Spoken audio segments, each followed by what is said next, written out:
everyone had to go in. And once you open those floodgates, all the world's best technology moved to R&D facilities and manufacturing facilities in country and was very quickly stolen and appropriated to be used by Chinese national champions. No one in the real business, it's not a hyperscaler, it's not Google. No one goes from 0 to 130 billion.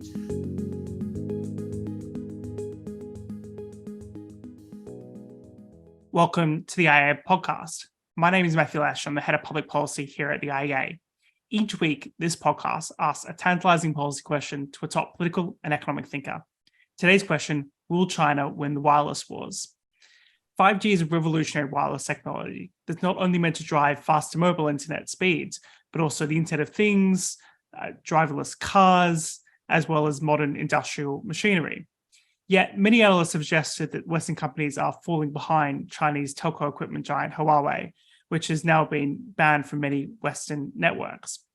To discuss the future of innovation in the telco space and the competition with China, I'm very excited to be joined by Jon Pelson. Jon spent 25 years working as executive at some of the world's largest telecom equipment makers and service providers, including British Telecom in the UK.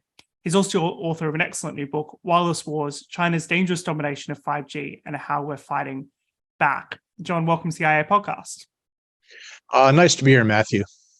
So you say pretty early on in your book, we taught them how to cook Western style and now they're eating our lunch. I want to go a little bit about your experiences selling telco equipment in China, what you kind of learned from that. I think you talk about how you were there in the early days when it seemed like China wasn't really much of a technological or military threat, but how these things rapidly shifted. You have to realize that you don't have to go back very far in China's history to see that this was to where the country was just deeply impoverished with no industrial or manufacturing capability. 1980, their GDP per capita was lower than Sudan. It was about $190 per person per year versus 11,000, I think it was, for the US. And when companies like Philips went there to try to make a coffee pot, they came away saying, there's no capability in this country to make a glass carafe that meets the spec that we have for our products.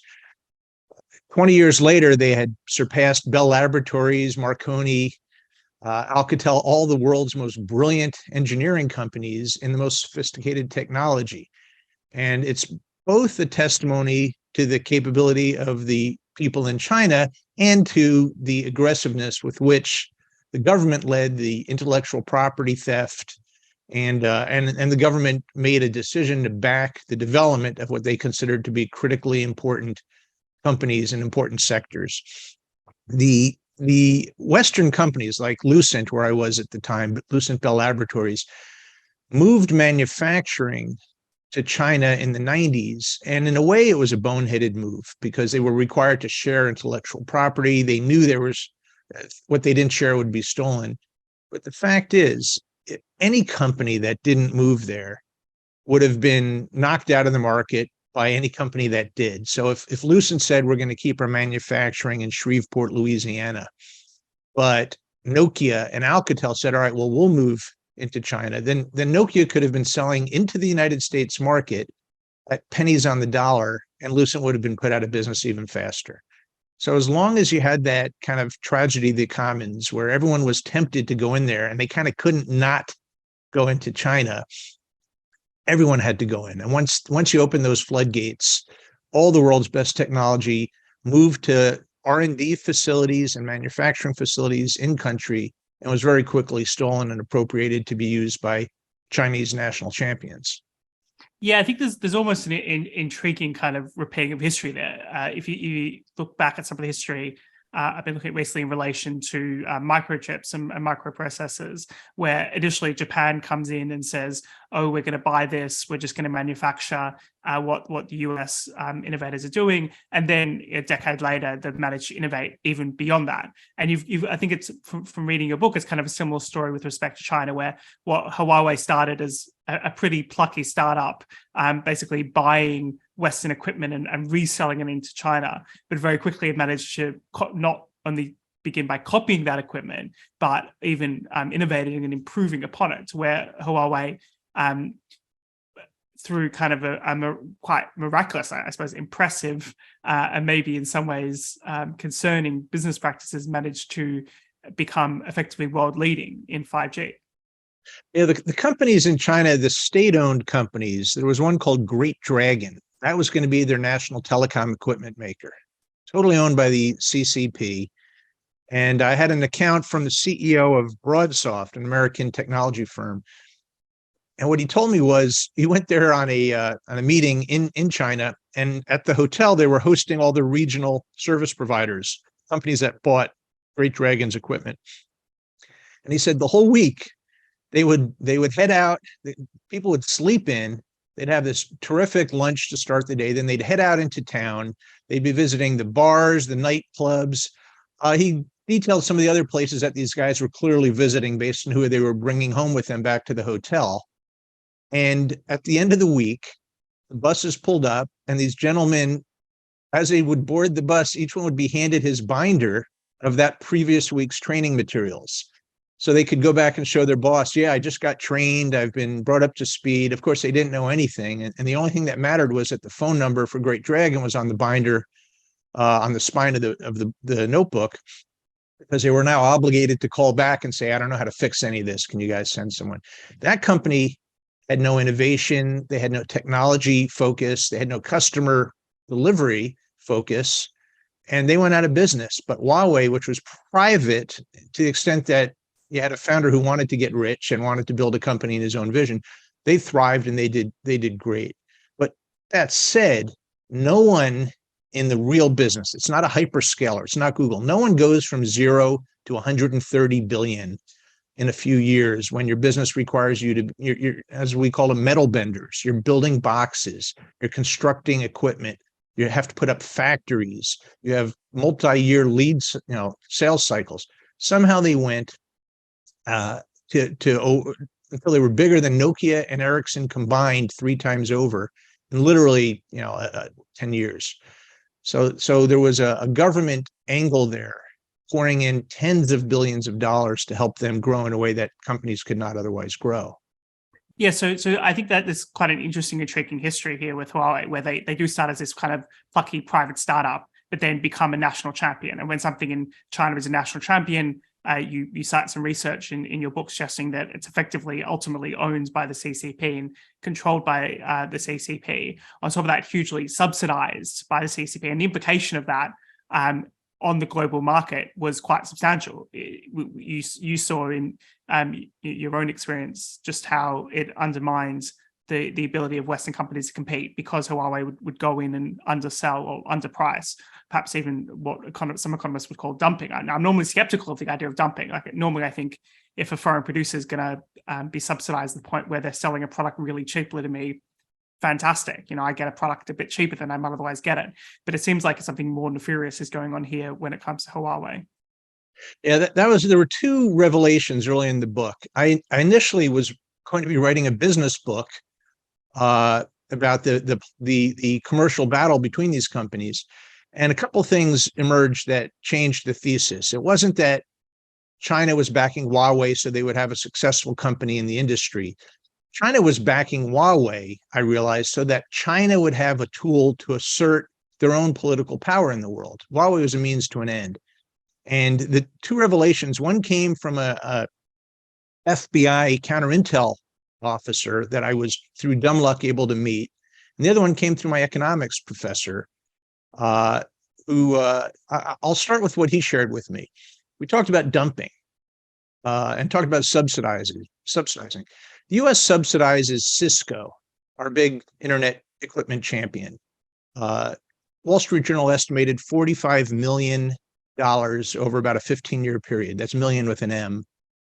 During that same period, Huawei was subsidized with $75 billion from the government of China, according to the journal's study. Wow. So you start looking at that and say, now, wait a minute. Now, how do you get that money back? Well, the time value of money is such that if you put in $75 billion over a decade and a half funding losses, mathematically, there's no profits they could reasonably ever make that will pay that back, and they know it. So why in the world did they put in 75 billion, knowing that even if Huawei starts making 5-10 billion a year forever, you can't justify that expense. And likewise, the dumping, dumping is a business decision. And hey, if China wants to basically tax its own citizens and give that money to American citizens in the form of cheaper products, hey, let them do it. That's their problem. Buy the cheaper products, redirect your companies to make something that Huawei's not making. It's a classic make or buy decision. And as Professor Munger said, when I go into Kroger's, there's a very uneven balance of trade with the supermarket down the street from me. I buy lots of stuff and they take my money. But last time I tried to sell them any of my stuff, they had me thrown out. He said, I'm happy with that trade. They make butter. I can buy shoes in the store better than I can churn my own butter and make my own shoes. I should be writing books and teaching classes. Everyone's happy. So I don't buy the balance of trade arguments that you hear with China. The problem is this is not a trading partner. And this is where the FBI officer came in. He said, do you know where Huawei is selling its cell towers, its cell equipment in the US? I said, like nowhere, in the middle of nothing, North Dakota, Montana. And he said, do you know what's out there? Huawei has been unsuccessful in terms of the big telco providers in the US. It has been more successful in the UK with British Telecom. And in Africa and Asia, but not in the US major telcos. Exactly. British Telecom was the first Western teleco to deploy their stuff into the network. In the US, the big carriers wouldn't buy it, but where they did deploy was around America's nuclear missile bases, around our special operations commands, our drone bases. And it was no coincidence. And it became clear there was something else going on. Now, in the UK, I was at BT when the decision was made to deploy Huawei. And I understand British Telecom was in rough shape, billions in pension obligations that weren't going to be covered. And you had a CEO who was trying to fix things. And it wasn't for him to make a decision that, although this company is allowed by our national security apparatus, I won't buy them. And his obligation is to the shareholders and working within the law, buy the best, cheapest equipment. If they knew that Huawei was compromised, I think they would not have bought it. Regardless, it wasn't absolutely clear, although a lot of chatter was detected on the switches in the British network. And chatter is when you have a switch that ought to be showing a certain level of activity for the calling it's handling. But if it's showing twice as much activity, you say, well, maybe they're sending all that information not just to the recipient, to some server in Shenzhen. And in fact, that's exactly what they found. And a lot of that gear got ripped out. And more recently, the UK has finally made the decision to tear out all Huawei equipment in the network, which from everything I've learned is a smart decision for national security. Yeah, so I think this is quite intriguing kind of, I suppose, business proposition or not really business proposition, I guess, kind of geostrategic play by the CCP through Huawei, which is we're going to sell Huawei gear, which is of standard. Some of it's very high standard, in fact, in 5G, but we're going to sell it at much lower prices than any of the other competitors, Western competitors in the market. And so it's been really bought up. We think now it's kind of banned quite consistently across Europe, but it's been brought up very heavily across Africa and across Asia, with all sorts of, I'm guessing, dodgy procurement going on. I think it was a classic case that not necessarily was Huawei, but the African Union HQ, where they determined that the Chinese built and Chinese telcos supplied material had all that kind of chatter as well, and had to strip it all out of the African Union headquarters and Parliament, because in fact it turns out that it was sending back classified information. So, but in the process, they managed to very much undermine the innovation and the profit margins and the investment that could be put into the infrastructure in the West. Because if you're a company that has to compete with Huawei, even if you do successfully compete, your profit margins are going down. You can't compete with the Chinese state necessarily as a private company. That's right. When Alcatel bought Lucent, I spoke to the CEO of the combined entity, and she told me we had all these plans to use the savings from combining the companies. You can eliminate a lot of jobs, eliminate facilities. You should generate billions of additional money now.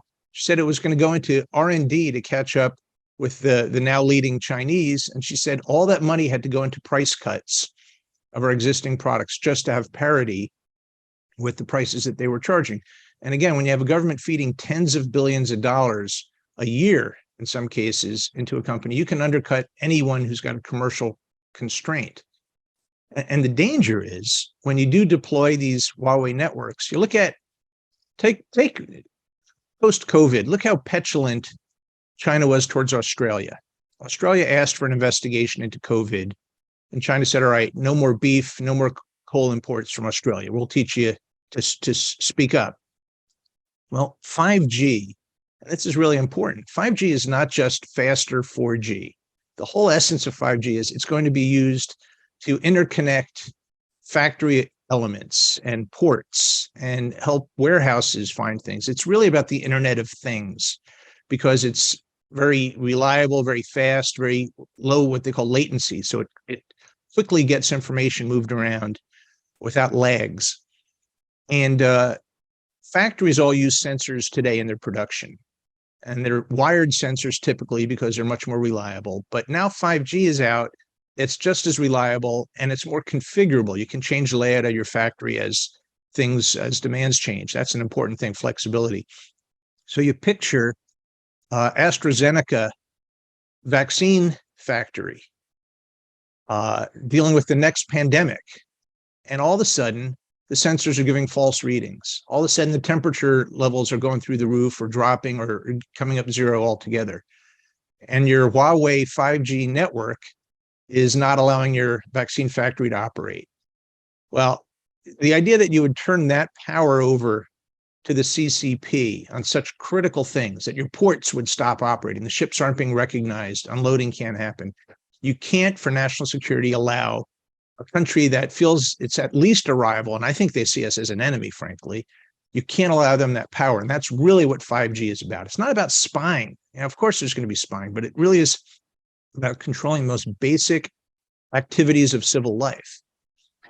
Yeah, and I think in inverse, China would never allow Western equipment to have such a central role in their telco networks. One thing that kind of struck me, so there was a debate in the UK a few years old now around the time of the government making a decision whether or not to allow Huawei in the 5G network. And the initial decision in the UK, at least, not Australia, not the US, was that it could be, risk could be mitigated against effectively, that you could set up systems to ensure the quality. And you discussed this, there is some board in the UK whose job it is to look at and make sure that there are no vulnerabilities in the Huawei gear. I think that you described very well how ultimately that process can never be guaranteed, because if the manufacturer can always send an update, a software update, and at any time and undermine the whole system. And the other part of that as well with 5G is there's no distinction between core and periphery of the network. Right. There are people who said, well, if you just allow Huawei in the edge of the network, not in the heart of the network where all this, the computers and the switches and routers are, that's fine. But 5G, the edge of the network is sophisticated processing and has to be trusted by the core. So anything happening out at the edge is a breach anyway. I learned something shocking after the book was published about the British Huawei test center. I was at an event and I met a intelligence officer, and it's one of these things where you don't get last names, but given the crowd, I know this guy was legit. And as we spoke, it became very clear that he knew exactly what he was talking about. He knew the names of the individuals at the Huawei test center. And so I was able to validate what the Huawei test center is in the UK.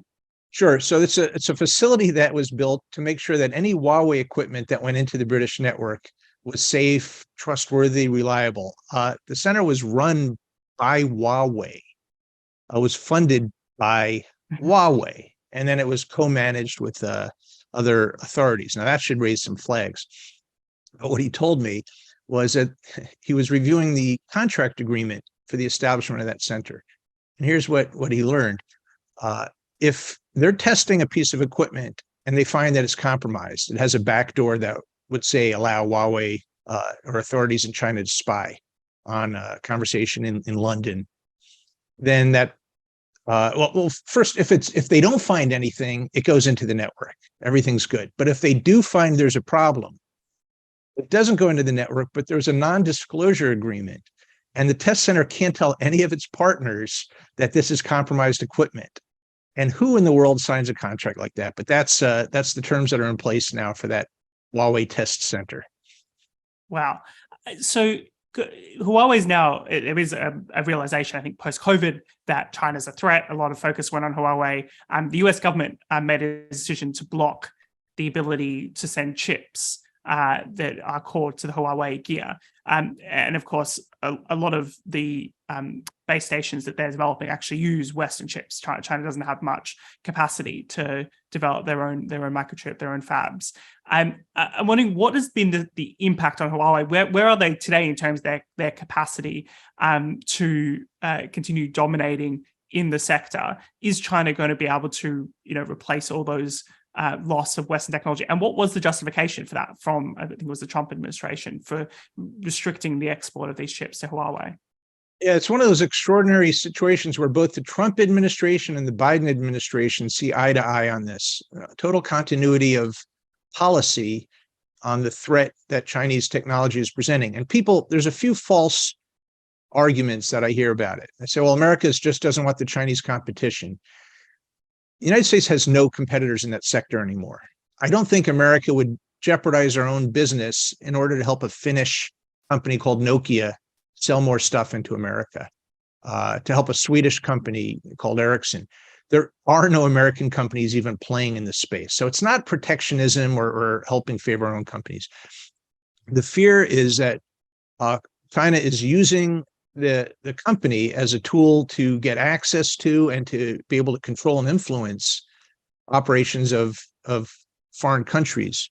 And one thing that I found extraordinary is that Huawei's revenues went from about 130 billion to about 90 or 95 billion dollars in just a little over a year. And yet they just reported healthy profits, good profit margins. They're expanding R&D, and they added thousands of engineers for their new businesses they're getting into. And I will tell you, as a guy who worked for a big tech firm, it's not possible. When you have an abrupt, completely unpredicted 30% drop in your top line, you can make massive cuts, and you have to, and you're still going to be running a huge loss for years. And yet somehow, with their non-transparent reporting, Huawei's showing their profit margin's half what it was, but they still have about a 5% margin. So what can they still produce? So there's only been limits in the export of some chips, and they can still make some of the older base stations, or they can still make some of their phones. What is the Huawei business without those kind of core essential microprocessing chips? Yeah, here's the funny thing. They the ban was withheld and postponed again and again. And it was only in the past week or so that there's rumor, a Financial Times reporter, Dimitri Sevastopoulos, broke a story that they're going to be completely withholding any licenses to export chips to Huawei. Now, what that tells you is, what a surprise, they actually hadn't done that yet. So Intel, Qualcomm were still exporting chips to Huawei. So they were able to keep making stuff. Some of the very high-end chips they were not able to get. And basically what you do is you reconfigure your phone with lower-end chips, either that you're still able to buy or that you can make yourself. Because Huawei can make decent chips. The phone won't be as cool, won't work as well, power won't maybe be managed as well, the battery won't last. But you can still stay in business. This complete shutdown, I hear another false argument saying what we're going to do is just force China to create its own capability faster. I never buy that argument. If you say, therefore, we should continue supplying them with state-of-the-art sophisticated chips, because otherwise they'll get too powerful, that's nonsense. You really do hamper them. And one thing that we've learned is China's a great fast follower, great at stealing leading technology and innovating within the bounds that they're allowed. But when brilliant innovators in China, and they're there, when they try to assert themselves like Jack Ma, they get disappeared. So if you want to find a brilliant, innovative Chinese creator, leave China. Look at what you have in the United States or in Europe, because that's where they go. if they can get out, that's where they can let their thing happen. I talk about permissionless innovation in the book. This Yeah, is a concept. let's go on to that. I think this is a really important point here, which is we have this situation where China is, a geostrategic threat as well as a technological competitor. Now, I don't really mind them so much as a technological competitor because, if China wants to, putting aside nefarious purposes when it comes to Huawei, if they want to sell me a high quality product, I'm willing to buy it. But at the same time, a lot of the discussion these days in Western policy circles in the UK in particular, but also in the US, is, well, we need to respond to China by effectively trying to replicate their model. We need to subsidize certain industries. We need to in the UK at the moment, there's a lot of discussion in recent days about a chip strategy. The UK needs a chip strategy. Not that the UK beyond design has any real capacity in fabricating chips, but in any case, we need a chip strategy. And the US, of course, has thrown tens of billions into that effort. The Europeans are doing similar. It seems like we're not necessarily responding in a market-driven way. And you in your book, one of the reasons why I think it's so good and interesting is because your response to this is, let's not be like China. Let's focus on permissionless innovation. Yeah, there were people that argued that we should put $10 billion into Ericsson so they can stand up to Huawei. I think U.S. Attorney General argued that. And the problem is you can't beat China at China's game. Centrally controlled national initiatives, 5-year plans. They wrote that book. But one of the things I talk about in Wireless Wars is that the United States and free countries, I don't want to say the West, by the way, because I include Japan, Korea, Taiwan.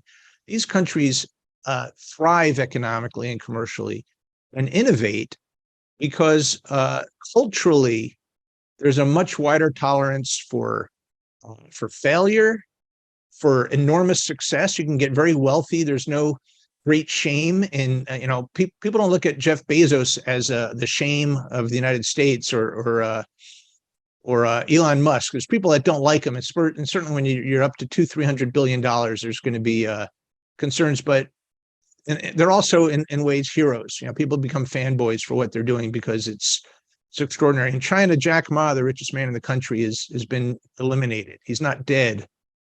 Very lucky for him because he's just disappeared. Yeah, the bourgeois culture that Gigi McCloskey talks about, the championing of entrepreneurs and creators and innovators as kind of a key Western benefit.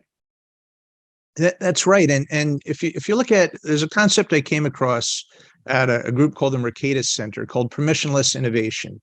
And the idea is that instead of government nurturing and helping someone with an innovation, you see it all the time. These are companies that went against the government, broke cultural norms, they broke laws. You cannot pick up a stranger in a car if you're not a licensed taxi driver with a medallion.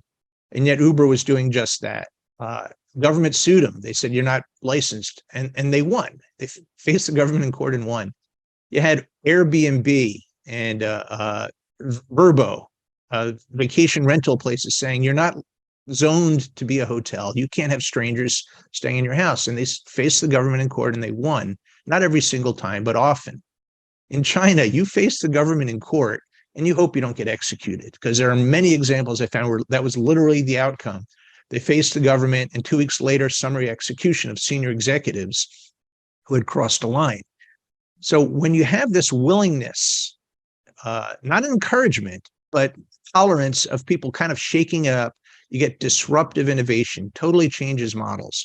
If you're going to destroy the American hotel industry with Airbnb, well, then that's what the technology is allowing you to do. In China, no one's able to destroy a venerable institution with their breakthrough idea. They know what's going to happen to them. So that kind of innovation, Spotify is one of the European examples that's done so well. And there's lawsuits, there's civil suits, and they prevail. But that cultural environment is not present, and China could never allow it without losing control that they need over the masses. And if anything, Xi is going in the other direction here, where China was being successful, and particularly in the 2000s, was allowing a kind of innovative entrepreneurial class to develop and form. And now the Jack Ma example being a very good case here, that's being clamped down upon. I'm interested then, how can we apply that kind of principle of permissionless innovation to the telco space? How does permissionless innovation lead us to beating China in the wireless wars? Well, so I think the telecom network space has to look a lot more like the internet. Uh, for people that remember back in the day when you had telephones, they came up with something called call waiting, where if you're on the phone, you wouldn't get a busy signal. I don't know if people today even know what a busy signal is. You would call someone and it would buzz because they were on the phone, so you couldn't let them know you were trying to call them. Uh, it took about 10 or 15 years for the phone company to come up with a way to let someone know that someone else was trying to call them.